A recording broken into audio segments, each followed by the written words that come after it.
Hi, and welcome to Carolina Journal's The Debrief. I'm Donna King. I'm editor-in-chief of Carolina Journal. We've got a lot going on this week, lots of big news from campaign trail in Congressional District 1 to the economy, voter registration, gas tax, and school test scores. We've got a lot to cover. Stick with us. Joining us this week, Mitch Kokai from the John Locke Foundation and CJ's reporter, Katie Zender. And then we also have David Larson, managing editor of the Carolina Journal, and CJ reporter David Bass. All right, let's jump right in. We're going to start with Bobby Hanig. Republican state senator has announced he is going to aim to challenge Democrat Don Davis for the Congressional District 1 seat. Now, this does set up a primary, though, because we already have Sandy Robertson who's jumping in there. First, Mitch, tell me what you think about this Congressional District 1 seat and Bobby Hanig saying he's going to run. Well, it's certainly going to be interesting because anyone who has looked at the North Carolina congressional map and what has happened in recent cycles knows that this is the only competitive seat. Okay. Basically, every other seat is almost certainly going to go to either a Republican or a Democrat, but this is one that's up for grabs. Don Davis has been able to win because he's been the incumbent, has had the incumbency advantage, and because he is not seen as left as other Democrats, so his Democratic credentials are probably a little bit more acceptable to middle-of-the-road voters in District 1. But having a high-profile opponent in Bobby Hanig could make things interesting. Now, we don't know that Hanig is going to be the nominee because you did have Sandy Robertson, who has some credentials in that area, has been a mayor, so has a certain base of support. But Hanig is going to be a very colorful character in more ways than one. He is sort of an outspoken guy, kind of a shoot-from-the-hip sort of guy, and colorful in the way he dresses. Anyone who's ever seen him in the state Senate or previously when he was in the State House would never miss him because you see him from 50 yards away based on the outfits he wears. So it'll certainly make for an interesting race. Sure. And of course, Senator Hanig certainly made a name for himself in this whole shrimp bill that was going on. Tell us a little bit about that. Yeah, so earlier this summer, there was a bill that started out in the House that was supposed to extend the fishing season for a certain number of certain kinds of fishes, and it was then stripped and gutted by a Senate committee, and they added an amendment that would basically shut down the shrimping industry. It would limit it to without in the extension of a half mile of the shores of North Carolina.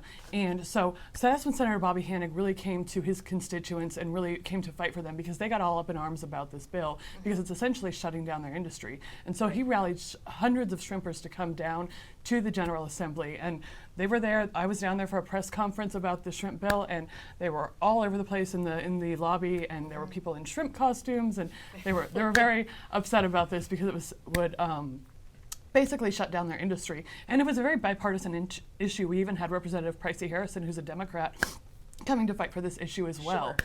Representative Keith Kidwell, said, when you find me on the same side of an issue as Pricey Harrison, it's probably a wrong. So that's really when he came into light, and then that bill died in House Rules Committee. Sure. And Congressional District 1, if you don't remember, is always in high demand, and Don Davis won it by like less than 2 percentage points. Tell me a little bit about CD1. Why is this going to be so important? Yeah, I mean, it's gotten closer over time. It was G.K. Butterfield's district, and he was winning big numbers. He's a Democrat.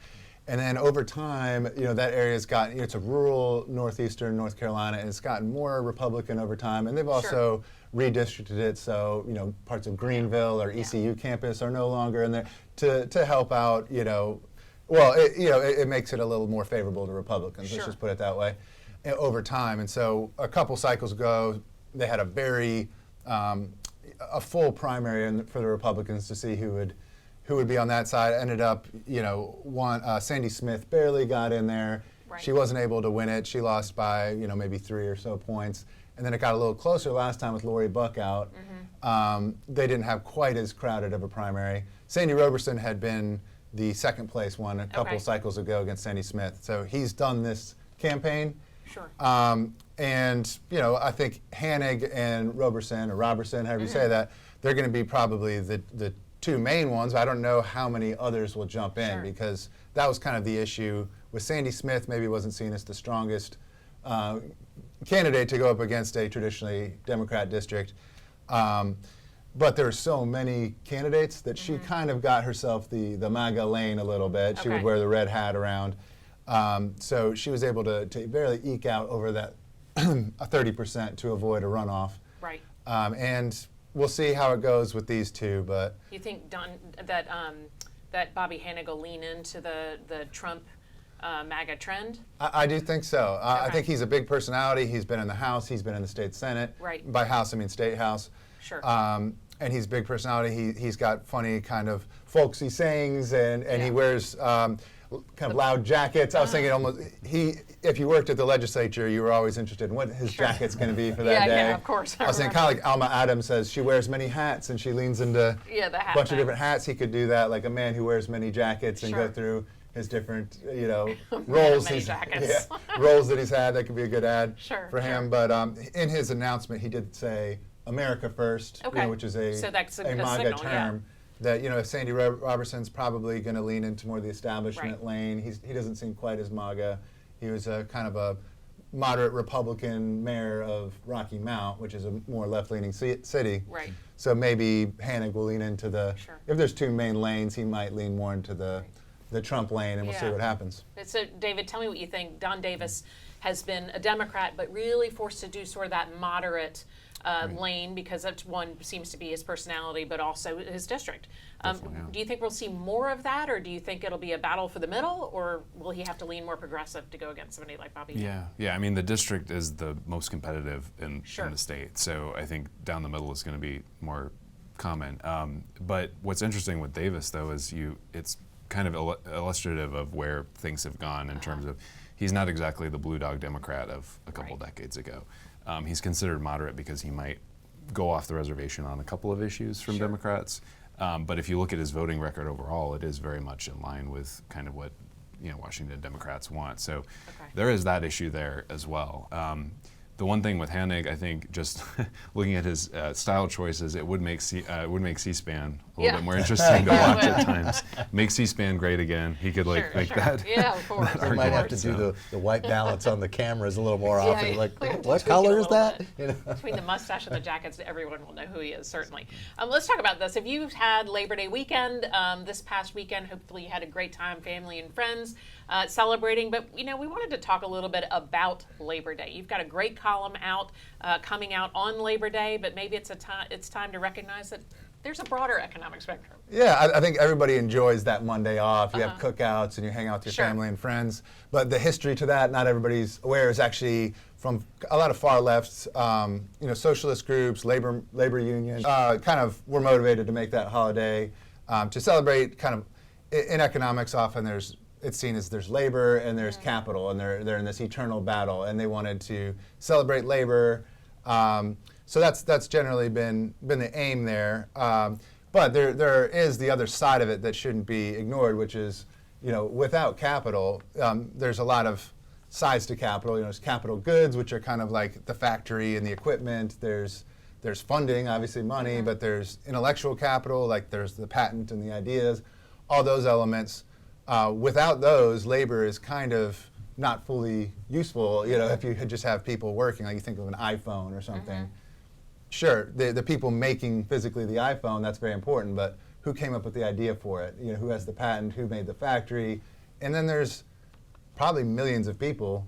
It's not just one fat cat investor. There's probably millions of people who've invested in Apple Sure. or some of these big companies for their retirement. Exactly. Lots of ways to invest. So people who risk, I think that's something else to celebrate is, UNC Chapel Hill study said about 50% of businesses within the first 3 years fail. Over 10 years, it's 70%. Right. So there are people who are risking their time and their talents and their treasure for these aims. And just to give that other side, that it is, labor is obviously important and treating workers right is important. But, as a free market organization, we Sure. would be amiss not to just mention that there's the other half of that in that equation, and that the risk takers need the to be recognized capitalists, too. Yeah, they of need course. maybe a hot dog and a toast as well on this week. So. All right. Actually, that brings up a good point, because we're talking about a broader conversation: work, prosperity, free enterprise, and we have a decision from the Supreme Court that focused on that from COVID. Yes, and you remember that back when we had COVID-19 pandemic, there were government shutdowns. A lot of businesses lost a lot of business because they had to shut their doors, couldn't reopen, didn't know when they were going to reopen. So there were several lawsuits that came out of that. Two of them came from groups of bar owners in North Carolina. And just in the past week, the state Supreme Court said that those bar owners could go forward with their lawsuit against the governor over the shutdown, saying that while he was reopening businesses, he kept these bars shuttered, and some of them were not able to get back to their full operations for more than 400 days, so more than a year. And the main argument that was made in both of these cases, one of the opinions was written by Chief Justice Paul Newby, the other one by Justice Phil Berger Jr., but they both focused on the fact that the key argument that was made that allows the suits to go forward is a guarantee within the North Carolina Constitution that you not only have the rights to life, liberty, and pursuit of happiness, you also have the right to the enjoyment of the fruits of your own labor, meaning economic rights. The government cannot stop you from doing your job unless it has a really good reason.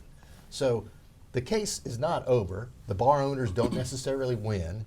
The government can go back and say, this COVID deal was so important that we had to take these steps. But they can't just say, we thought it was a good idea, so you can't sue us. They have to show that their shutdown was something that was important enough that it could infringe on people's economic rights. And so regardless of what happens with this case, and it could have some political implications because Cooper was the one who did the shutdown and now he's running for Senate. And if this case plays out during the course of the campaign, people will be reminded of what Roy Cooper did when he was governor. But beyond the political implications, it's important that for the future, when people see that their economic rights are infringed, our state Supreme Court has said, government, you have to have a really good justification for that, or it's not going to stand. Sure. Let us know what you think, and head over to CarolinaJournal.com because we want to know, was your business shut down? Let us know, because I want to keep this conversation going. We're going to be talking a lot about this, but I'm also going to come right back to you because we're going to turn to elections. If you haven't heard much about this, the State Board of Elections and the U.S. Department of Justice have reached a deal ending a lawsuit. Tell me a little bit about that. Well, they think it's going to end the lawsuit, and this is probably not a huge surprise. The U.S. Justice Department filed a lawsuit against the State Board of Elections in May over this issue of incomplete voter registrations, that the federal law, HAVA, Help America Vote Act, requires states to have voter rolls that have either the last 4 digits of the Social Security number or a driver's license number, and it was clear that North Carolina had tens of thousands, maybe more than 100,000 registrations on its rolls that did not have that information.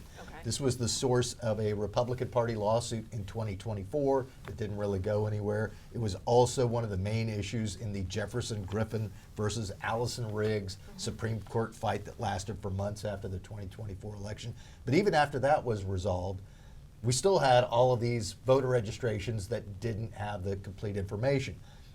Around the time that the U.S. Justice Department filed this lawsuit, we had a change in the leadership of the State Board of Elections. It flipped from 3-2 in Democrats' favor to 3-2 in Republicans' favor. They fired the old elections director, put in a new one, Sam Hayes. So it was entirely likely that the State Board of Elections was going to do something about this anyway. But the U.S. Justice Department filed a lawsuit. Right after that lawsuit was filed, the new head of the Board of Elections, Sam Hayes, the executive director, said, yes, we realize this is an issue. We're going to do something about it. They came up with this registration repair project that Carolina Journal and Teresa Opeka had been writing about. So that's been going on.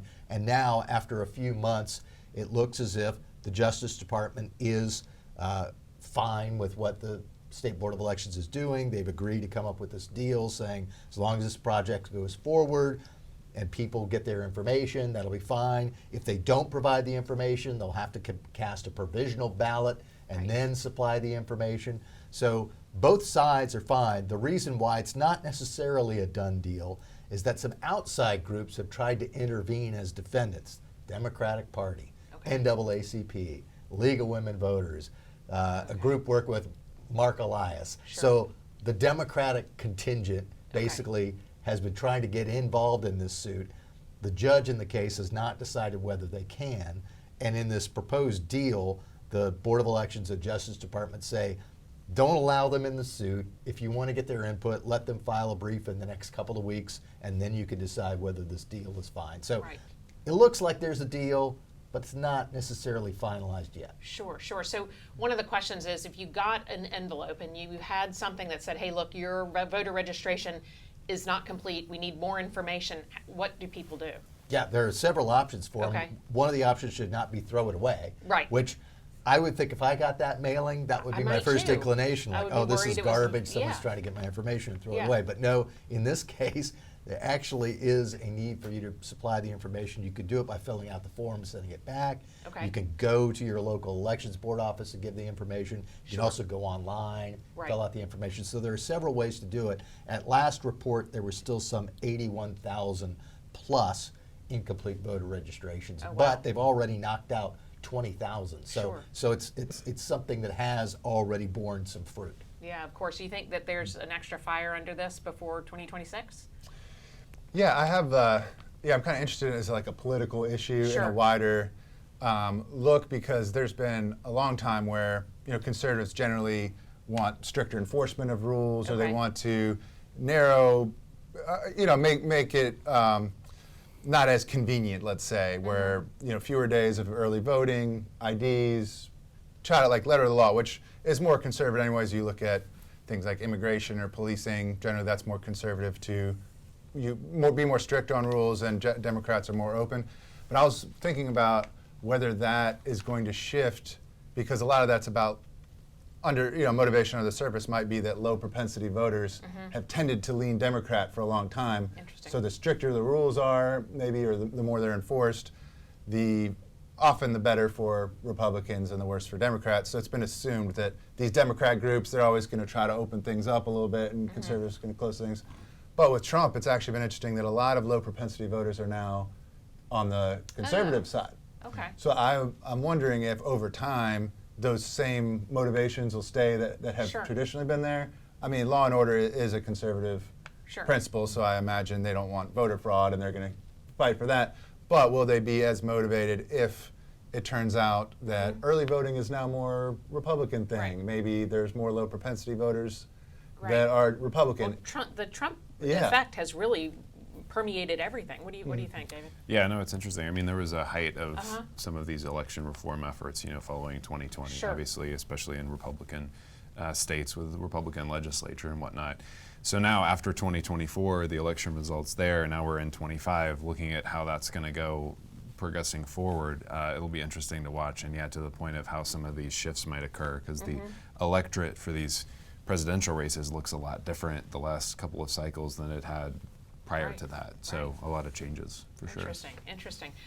We also want to talk, if you on Labor Day weekend filled up your tank with gas and noticed that it seems expensive, you have the latest on North Carolina's gas tax and national rankings. So there's a new report out from the Tax Foundation that ranks the states by the highest gas taxes, and North Carolina is actually number 11. So 11th in the country of the highest. Yes, of the highest. So we just barely made it out of the top 10. Okay. But the good news is that we're actually down 2 places from last year. Last year we were number 9. Okay. So the average gas tax in North Carolina is about 40.55 cents per gallon. So whatever you're paying at the pump, about 40 cents of that is the actual tax. Okay. Last year was about 68.10 cents per gallon, so we've dropped more than 15 cents per gallon on the tax. So that's a significant price difference. Sure.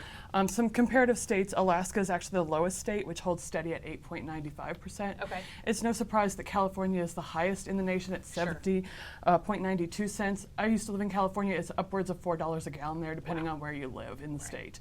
And then that's followed by Illinois, who's 66.4 cents. For second place in the nation. Now, California, Oregon, and Washington tend to be outliers because they do have environmental programs that make the gas prices tend to be higher in those states. Right. So the gas tax actually acts as a user fee for the upkeep of infrastructure and the roads. So that revenue from the tax goes to the Highway Trust Funds, which falls under the Department of Transportation in the state of North Carolina. Sure, sure. So I talked to Joseph Harris about this. He's our fiscal policy analyst at the John Locke Foundation. He said that this model is actually outdated because it's no longer a reliable way. The model of how we pay. For gas, Yeah. the gas tax is outdated, and what we should really be implementing is what some states have considered is a vehicle mile travel tax, which is basically, the number of miles you drive that you're going to be taxed based on how much you drive, not how much gas you pay. Because with the emergence of EVs, Right. a lot of people are sidestepping the gas tax, which isn't really fair to other drivers because they're sharing the cost of the burden for the EV drivers as well. Interesting. Yeah. Okay, all right. So what do you think about this? Yeah, that's an issue that's been on the Yeah. table now for a number of years because it's been seen that as vehicles get more fuel efficient and you have more hybrids and you have more EVs, that you're not seeing that direct correlation of gas tax to revenue for upkeep of roads. And so cars that are more fuel efficient aren't contributing, the owners of those cars aren't contributing as much to the upkeep of the roads, even though their cars are doing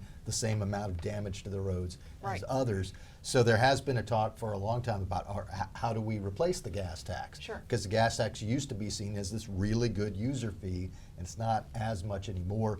Vehicle miles traveled has been talked about for a while. It has its own complications, including privacy concerns, because people are wondering, well, how much information is the government going to have about where I've been driving and how much I'm driving? I don't want them to have that much information. There's also the thought about, okay, well, what about when you're driving out of state? Why are you paying North Carolina for the miles that you're traveling out of state? So there are a Especially if lot. you live there in Charlotte and you're going back and forth, Rock Hill or whatever. Or if you're near Virginia or you're near Tennessee or Georgia, all of those border counties. So that's one of the key issues that needs to be resolved. But something like vehicle miles traveled is probably going to happen in the future because the gas tax, as cars get better and better and use less gas for the amount of driving that you do, you're going to have to find some way to replace that revenue or these roads aren't going to get fixed and built. Sure. Well, I mean, we all like rankings, right? But do you think that it's fair to say we're 11th? There's some other variables at play. Yeah, that's what I was going to say. It's kind of apples and oranges because so many of these states fund their roads at the county or local level, whereas we, after Texas, which obviously has a lot of roads, we have the second most state-funded roads. So in the Great Depression, apparently a lot of the counties their budgets went bust. Yeah. And different states dealt with that a different way, but what North Carolina did was take all the road maintenance and creation away from the counties and consolidated it at the state level, which in some ways has actually helped us, for cost per mile and certain things. It's been good that it's been that way. Sure. But it means that it's going to look like we pay a lot, whether it's VMT, vehicle miles traveled, whether we do tolling, whether we do gas tax, whatever we do, it's going to look like more than other states because it's done at the state level. So I would say, don't be too shocked or appalled at our gas tax because, it's coming down, and even people who don't do EVs or hybrids, our cars are so much more efficient now than they had been, and we really have to find some other way of funding the roads. Our state's growing, we need more roads. People don't like toll roads. That was the other solution for a long time. It's like, we'll just make toll roads everywhere. People don't like that, and voters... Ask Pat McCrory. Voters keep rebelling against that. And vehicle miles traveled is something that's kind of emerging, I'd say, as the other good answer. All you do is you get your car registered every year or inspected. And they say, oh, you drove this many miles, you pay this amount. Maybe there'll be a way where you can exempt certain miles if you really care that much and send that in. They could create something like that. But interesting. Good. Well, David, I want to talk about the State Board of Education. 2-day meeting, a big one. Tell me what you found out. Yeah, absolutely. So at this meeting, they released some new student testing data. They release this every year. Go back from today, the data released this week, go back about 5 years, and of course during COVID, classrooms were shut down, remote learning, all that mess was happening. The testing results that was released, 20, 21, 22 in there showed significant learning loss for a lot of these students, so we all know that. So now the past couple of years, these results have come out from North Carolina Department of Public Instruction. It's actually shown that there's been some catch up in overcoming that learning loss. Again, coming off a kind of low starting point, though, with the depths of the COVID issue. So the latest report that had come out, it showed improvement on 12 of 15 math and reading assignments for public school students across the state. One good thing as well was the standardized test scores were up marginally. I think the average on the ACT was 18.2, and that was up from 18.1 the year before. So marginally higher, headed in the right direction, not a huge newsmaker there. Another good aspect was the 4-year graduation rate was actually reached the highest in the last 10 years, and that was at 87.7. So that was some good news for the high school graduation rate. Amidst all this, though, of course, there's some caveats with it. I think the John Locke Foundation's Robert Lubke has pointed out that we are looking at this coming off some pretty dire data. It's so pretty even bad. if there are improvements, it's kind of like improving off a pretty bad situation to begin with. So moving forward, obviously, there's still so much to be done for this generation of students that lost out on so much due to the pandemic. So some good news this week, but there's a lot more, obviously, that needs to be done. So are headed we forward. even at pre-COVID levels for our test scores? It's been 5 years. Yeah, so we haven't reached the highs were in like 2018, 2019, so Really? we're So we're we not haven't back even there caught yet. up to what we it haven't was. caught back to where it was. We're still digging out of that. It's a long slog, obviously, and again, just shows how detrimental some of those policies were that were implemented during the COVID era. We're still seeing the after effects for these kids. Sure. Just another thing that could Yeah. catch up with Roy Cooper as he's running Well, for that's the Senate. question, And we right? talked about the bar cases, but also the impact on the schools of having the schools shut down for so long. That could be something that comes up in the 2026 Senate race. Right, absolutely. Is there a plan? Does the State Board of Education plan to, because I don't want to see a long-term plan. I want to see Right. immediate action if my kids are in school. Well, the new superintendent, public instruction, Mo Green, he recently released a strategic plan that's like a 5-year plan that outlines all kinds of different strategies for trying to overcome this. Of course, mixed commentary on what that actually looks like with some of the goals. A lot of it comes back to some of the same old standards of, we need more investment, we need higher pay, we need those sorts of things, which, while important, is not fully the entire picture of what's needed to improve the education system. Sure. What do you think, Dad? You have two getting ready to walk into it. I've got one in kindergarten at a public school right now. Sure. So, but I think the interesting part to me was celebrating graduation rate improving as a positive when social promotion is really accelerating, meaning that people, the stats said that less than 50% were ready for the next grade in terms of math. But they're getting bumped up to the next level. If you're just passing people who aren't ready for the next grade, is that really a victory? Yeah. And so I think some of these stats have to be put in a context where what are these kids actually learning? What do they know? The standardized testing part, I think, is probably more of a substantial thing where you can hold on to. But some things like graduation rate, I don't put much stock into. Sure. All right, we're going to be talking a lot about this in the next year, but please stick with us. Visit carolinajournal.com and see our social media channels and let us know what you think. Thanks so much for watching.